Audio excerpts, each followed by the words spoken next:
नाक रगड़ दिया, और नाक जो रगड़ा तो ये टॉयलेट में छिपे हुए थे, फेंक दिया गया प्लेन में। अरे वो क्या बोलेंगे, हम लोग के भी तो सूत्र हैं जो बताते हैं। मतलब आत्मविश्वास के साथ करते, वहाँ जोगी जी के आगे कोई नहीं। I think this is a political stunt.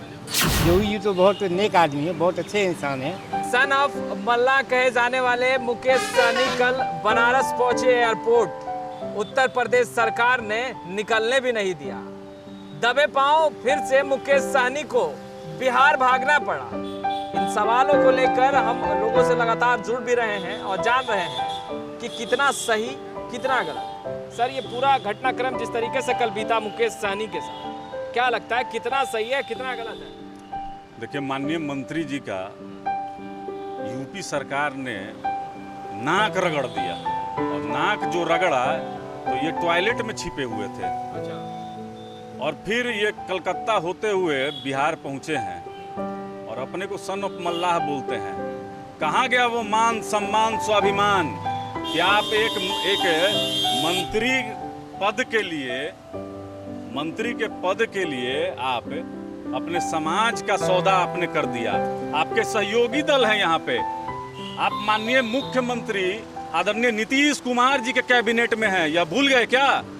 माननीय मुख्यमंत्री जी के कैबिनेट में हैं और मौन मुख्यमंत्री एक शब्द भी नहीं बोले। आपके मंत्री को वहां बाथरूम में बंद किया गया, उनके कार्यकर्ताओं को पीटा गया। यह बहुत बड़ा अपमान बिहार के साथ हुआ, और बिहार के मुखिया एक शब्द भी नहीं बोले। अरेस्ट किया गया, और फिर उनको सुनते हैं कि 4 लोग पकड़े और मुकेश सहनी जी के हाथ पैर को उठा के प्लेन में फेंक दिया गया। फेंक दिया गया प्लेन में। अरे वो क्या बोलेंगे, हम लोग के भी तो सूत्र हैं जो बताते हैं। तो देखिए यह सरकार जो है बिहार की वर्तमान सरकार, यह दलित विरोधी है। तो ये मुकेश सहनी जी का यह दायित्व बनता है कि समाज को वह क्या जवाब देंगे, वह बताएं सामने आकर। मुंह छिपाते हुए घूम रहे हैं, कल रात से उनको देख रहे हैं मीडिया वाला पे भागल चल रहे हैं, पीछे से मीडिया खदेड़ले चल रहा है। अरे मुकेश सहनी जी, एक साधारण से मंत्री पद के लिए अपने समाज के सम्मान के साथ आप खेल गए। इस्तीफा दीजिए और आइए सड़क पर आदरणीय चिराग पासवान जी के नेतृत्व में। तरीके से सही नहीं कहा जाएगा। लोकतंत्र में अपना बात सबको कहने का अधिकार है। मुकेश सहनी भी वही कर रहे थे, उनको किसी कीमत पर रुकना नहीं चाहिए था। यह दुर्भाग्यपूर्ण है। दुर्भाग्यपूर्ण है, पर विधि व्यवस्था कहीं ना कहीं प्रभावित हो रही थी उनसे, यह कारण भी नहीं, इसके लिए तो सरकार को पहले ना सोचना चाहिए। इन लोगों ने तो अखबार में पहले ही दे दी थी कि फूलन देवी को जयंती को मनाया जाएगा, चाहे उनकी शहादत को मनाया जाएगा। तो इनको पहले ही इजाज़त नहीं देनी चाहिए थी। जब इजाज़त मिली तभी ना कोई आगे प्रक्रिया बढ़ा। गठबंधन में है बिहार में मुकेश सहनी, और उत्तर प्रदेश में यहाँ गठबंधन का है, यहाँ तो लठबंधन है। गठबंधन तो उसको कहा जाता है एक दूसरे को कोऑपरेट करें, हर कोई अपना कोऑपरेट चाहता है।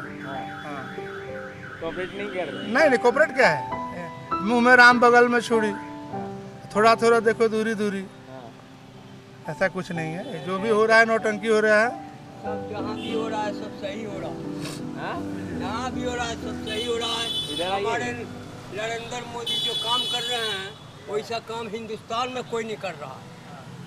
मुकेश सहनी जी को उत्तर प्रदेश से भगा दी। हम चाहते हैं कि बिहार में नीतीश कुमार अब मोदी कुमार रहे। नीतीश कुमार और मोदी कुमार मोदी बाबू। अच्छा। बिहार में मोदी और दिल्ली में नीतीश। दिल्ली में मोदी और बिहार में नीतीश। बिहार में नीतीश कुमार। मुकेश सहनी को पहचानते हैं? नहीं, मुकेश सहनी को नहीं पहचानते हैं। हमारे देश का सबसे भविष्य बदल देगा वो। मोदी कुमार। सर से हम बात करें। सर, मुकेश सहनी को जिस तरीके से बनारस से लौटा दिया गया, मानो भगा दिया गया, यूँ कह सकते हैं, उत्तर प्रदेश से, कैसे देख रहे हैं? यह जो घटना हुई जी सर, यानी इस भारत देश के लिए बहुत ही दर्दनाक घटना है। पूर्व सांसद का शहादत दिवस मनाया जा रहा था। वह आपके भारत के पूर्व सांसद थे, और उनकी शहादत दिवस को मनाने में जो भाजपा की सरकार यूपी में है, जिसके मुख्यमंत्री आदित्यनाथ जोगी हैं, उन्होंने बहुत घटिया काम किया है। यदि कहा जाए कि देश हित की बात किया जाए, लोकतंत्र की बात किया जाए, तो ये बहुत सारा सारी गलत किए हैं। पर विधि व्यवस्था कहीं ना कहीं प्रभावित हो सकती थी, ये इन तमाम चीज़ों को लेकर उनका कार्यक्रम पहले ही रद्द कर दिया गया था। मुझे ये बताइए, जो सरकार के पास तंत्र है, यदि सरकार चाह लेगी तो क्या जनता विधि व्यवस्था को खराब कर सकती है? नहीं कर सकती है। यह आप एक ढोंग वाली बात करते हैं कि विधि व्यवस्था खराब हो गई थी, हो जाएगी इसलिए हमने ऐसा किया। ये ढोंग की बात है। नहीं तो सरकार यदि चाहे, सरकार के पास इतने तंत्र हैं कि किसी भी जनता को चाहेगा तो किसी समय बांध सकती है। अच्छा, यहाँ गठबंधन में है, यूपी में बीजेपी की सरकार है, तो अब ये माना जा सकता है कि धोखा दे रही बीजेपी? भाजपा का ये नीति है, भाजपा का ये नीति है कि गठबंधन आपके है उस प्रदेश के लिए, बाकी प्रदेश के लिए आपका कोई औचित्य नहीं है, कोई अहमियता नहीं है उसकी कि आप क्या हैं। अच्छा, भाजपा का यह नेचर है, ये नीति है। जिस राज्य में गठबंधन, बस जिस राज्य में है उस राज्य तक सीमित रहिए, आगे के राज्य के लिए सोचिए मत। हम लोग चर्चा करते हैं डेमोक्रेसी, पब्लिक के लिए डेमोक्रेसी है, और ये एमपी हो, विधायक हो, उन सब के लिए भी तो रूल रेगुलेशन होना चाहिए। वो सभी उन लोग के लिए भी तो सारे नियम कानून जो है उनको भी तो फॉलो करना चाहिए, केवल पब्लिक ही फॉलो करेगी। हो सकता है कोई टेक्निकल रीजन ना होगा। अब ये चीज़ें तो वहाँ के जो लोकल बॉडीज़, लोकल जो एडमिनिस्ट्रेशन है वो इसका जवाब देंगी ना कि आखिर मुकेश सहनी जो हमारे यहाँ अलायंस पार्टी में है, बिहार के एक अच्छे नेता है, सम्मानित नेता है, उनको अगर रोका गया है तो इसका जवाब तो उत्तर प्रदेश गवर्नमेंट को ऑफिशियली आके देना होगा। उत्तर प्रदेश गवर्नमेंट को ऑफिशियली आके इसका जवाब देना होगा। और अगर ये चीज़ें, अगर इनमें जो भी दोषी है उनके खिलाफ तो कार्रवाई होनी चाहिए। अगर किसी टेक्निकल रीजन की वजह से रोका गया है तो उन चीज़ों को हम सही मानते हैं, लेकिन अगर उनको जानबूझ कर इंटेंशनली अगर रोका गया है तो आई think this is not fair. और ये चीज़ें गलत हैं और हैं, ये किसी के लिए, rule is for every person. आपको क्या लगता है सर, उत्तर प्रदेश सरकार ने जिस तरीके से मुकेश सहनी को वापस भगाया, कितना सही है? वापस नहीं भगाया सर, उनको डिटेन किया एयरपोर्ट पर। लॉ एंड ऑर्डर के प्रॉब्लम के कारण डिटेन किया गया होगा। आखिर वो यूपी में गए थे क्यों? अभी चुनावी माहौल वहाँ बन गया है यूपी में, तब उनको वहाँ के निषाद जातियों के उत्थान की याद आई। इससे पहले भी तो वहाँ निषाद जाति थे और मुकेश सहनी भी थे, तो लेकिन उससे पहले उनका कोई एक्टिविटीज वहाँ नहीं था। अब देखे कि वहाँ चुनाव नज़दीक है, तब वो जाके वहाँ अपना कुछ प्रतिमा वगैरह, फूलन देवी का जो कि कुख्यात दस्यु रह चुकी है, हाँ कुख्यात दस्यु रह चुकी है भारत में, कुख्यात दस्यु के रूप में उनका नाम हुआ। ठीक है, सांसद हो गई बाद में, अलग बात है। और उनका वो प्रतिमा अनावरण करके वहाँ लॉ एंड ऑर्डर का प्रॉब्लम क्रिएट कर सकते थे, इसलिए रोका गया होगा।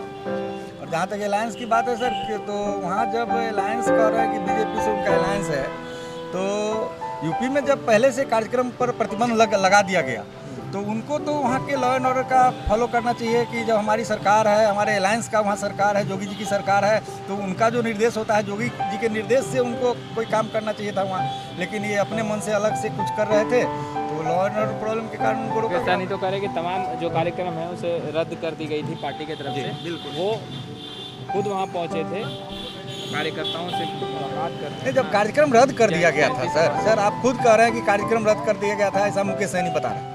तो जब कार्यक्रम रद्द था तो फिर कार्यक्रम करने की कहाँ जरूरत थी? जो गए थे कार्यक्रम करने ही तो गए थे, कुछ तो करने गए थे। प्रेस कॉन्फ्रेंस के नाम पर अपना जो आपका वो ऐसा नहीं करना है उनका, तो हमने पढ़ा आप ही के लाइव सिटी पर सुना है ऐसा, जो हमारे कार्यकर्ताओं ने किया है कार्यक्रम। हाँ, वो घरों में किया है। तो जब कार्यक्रम प्रतिबंधित था ऑलरेडी, तो उनको उन लोगों ने अपने अपने घरों में किया है। ठीक है, उससे क्या इशू है? नहीं, उससे कोई इशू नहीं है। तो घर में किया तो कहाँ कोई घर में किसी को कोई दिक्कत भी तो नहीं दी गई। I'm not saying that, but I think at first sight when I heard this news and see on electric media or whatever it is, I think this is a political stunt from my perception. ऐसा इसी समय किया जाता है जो कि political issue बनाने के लिए स्वार्थवश पॉलिटिकल लोग ऐसा ही करते हैं। आप देखते होंगे Mukesh Sahni want to know UP common man that I am a political leader and I come here, and as you know that in 2022 there is विधानसभा का चुनाव है। मुझे ये लगता है कि मुकेश सहनी अपने आप को प्रमोट करना चाहते हैं खुद से। मुझे ये लगता है मुकेश सहनी प्रमोट करना चाहते हैं कि मैं एक लीडर हूँ, मैं वहाँ चुनाव लड़ूंगा और पब्लिसिटी स्टंट है। ये नहीं पता कि उनको क्यों रोका गया। ये नौबत आ गई मुकेश सहनी को कि अब बताना पड़ रहा है कि मैं नहीं, देखिए जब आप हमेशा देखना पड़ा है, जैसे कि हम लोगों ने भी देखा यूपी में ही खासकर कि जब कोई इंसिडेंट हो, बड़ा दुर्घटना हो या इस तरह की कुछ चीज़ें हो, तो कभी राहुल गांधी आ जाते हैं उनको टूर करने के लिए, प्रियंका गांधी आ जाती है टूर करने के लिए, तो वो इसलिए कि मतलब एक इशूज बनाने के लिए कि ये बहुत बड़ा इशू है, उससे पहले नहीं दर्शन देंगे। वो बड़ी बात नहीं है। मुकेश सहनी ने राजनीति कितने दिनों से शुरू की, आप इन चीज़ों को देखिए तो लगता है कि उनको 10 साल से उन्होंने एक्टिव है बिहार में। इससे पहले वो मुंबई में अपना फिल्म इंडस्ट्रीज में अपना काम करते, तो वो आए, उन्होंने अपने आप को एक पब्लिकली फिगर में खड़ा किया, फिर वो बिहार में सक्सेसफुल हुए। जितनी सीटें आए, अलायंस उनका जिससे हो, आरजेडी से हो, बीजेपी से हो, जेडीयू से हो, I don't know, I don't have to comment this things, but in UP there is no person of UP में लोग मुकेश सहनी को कैसे जानेंगे। राइट नाउ आप जब हमसे डिस्कशन कर रहे हैं, आपको 50 लोग देख रहे हैं या 500 लोग देख रहे हैं या 5000 लोग देख रहे हैं, इन चीज़ों पे बहस है। लेकिन आज जो लोग बिहार में मुकेश सहनी को जान रहे थे, कुछ लोग यूपी में भी तो जान गए। Who is Mukesh Sahni?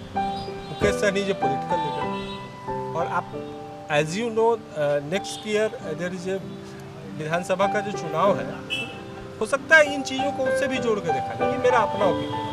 मतलब आत्मविश्वास के साथ करते हैं कि वहाँ योगी जी के आगे कोई नहीं। और मुकेश सहनी जी अपना वहाँ फील्ड तलाश रहे हैं, तलाशे राजनीतिक व्यक्ति हैं, तलाशना चाहिए, मगर वहाँ उनका कोई जनाधार नहीं है।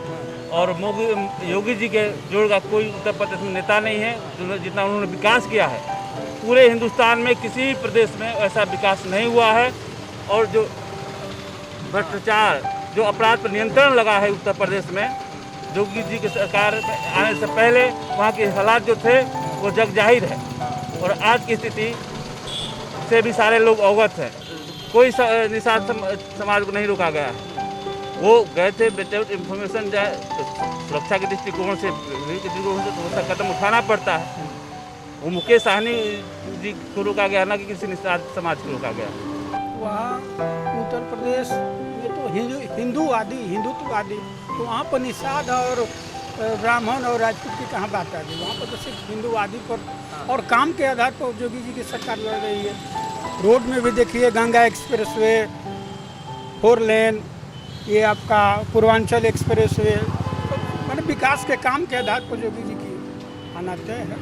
सबका साथ सबका विकास नहीं हो रहा है। मुकेश सहनी तो दावा करते हैं नहीं, ऐसा कुछ नहीं है। मोदी के मार्गदर्शन पर नहीं चल रहा है। काम के आधार पर हम लोग सबका साथ सबका विकास, कोई नहीं छूट रहा है।